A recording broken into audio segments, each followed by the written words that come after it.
अस्सलाम वालेकुम दोस्तों, my name is Shoaib Sheikh and welcome to my channel देख लो।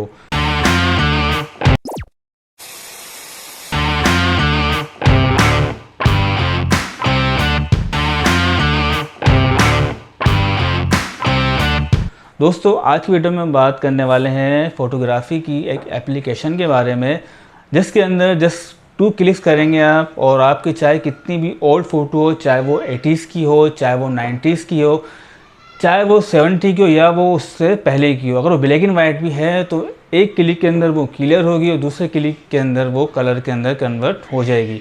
पहले ये काम हम एडोब पे करते थे और अभी भी एडोब पे करते हैं। उसके बाद लाइट रूम आ गया, पता नहीं क्या क्या आ गया, उसके बाद बहुत सारी मोबाइल की एप्लीकेशंस आ गई।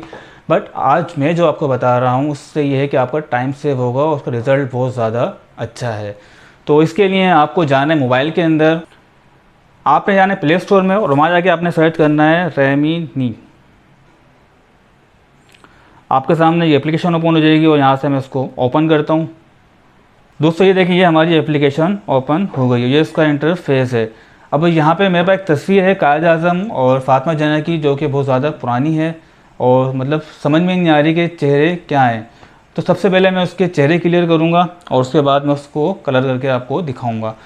तो आप इन्हेंस में जाएँ और यहाँ पर आने के बाद जो तस्वीर मैंने ली थी वो तस्वीर ये है।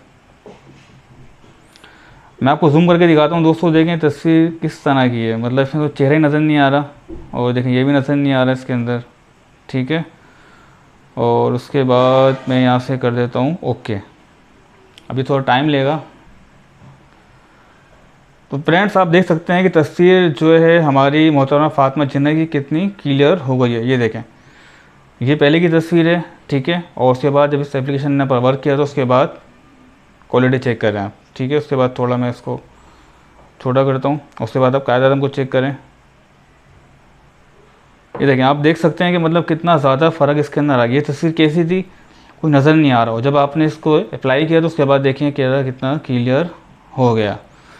तो दोस्तों इसके बाद चलिए ये तस्वीर तो हमारी हो गई, ठीक है। इसमें जितना भी मतलब एक्स्ट्रा था वो सब इसने क्लियर करके तस्वीर बिल्कुल शार्प कर दिया, ठीक है। उसके बाद आप इसको सेव करें और अब हम बात करते हैं कि इसको कलर करने की। उसके लिए आप क्लिक करेंगे यहाँ मोर पे और मोर पे आने के बाद आप आ जाएंगे कलराइज पे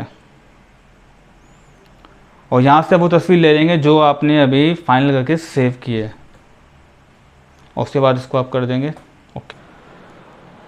तो फ्रेंड्स आप देख सकते हैं कि जो हमारी तस्वीर जो इतनी ज़्यादा ख़राब थी पहले वो क्लियर हो गई। उसके बाद उसके अंदर कलर भी हमने डाल दिया। तो देखें तस्वीर कितनी अच्छे तरीके से कलर भी इसके अंदर आ गया, चेहरा भी क्लियर हो गया और इसको अब हम आराम से फ़ोटो फ्रेम बना सकते हैं। उसके बाद आप इसको सेव कर लेंगे यहाँ से। तो दोस्तों आई होप कि ये वीडियो आपको पसंद आई होगी। अगर इससे रिलेटेड आपके पास कोई सवाल है तो नीचे आप कमेंट में लिख सकते हैं। तो आज के लिए इतना ही, मिलते हैं अगली वीडियो में। अपना बहुत ख्याल रखिएगा। अल्लाह हाफिज़।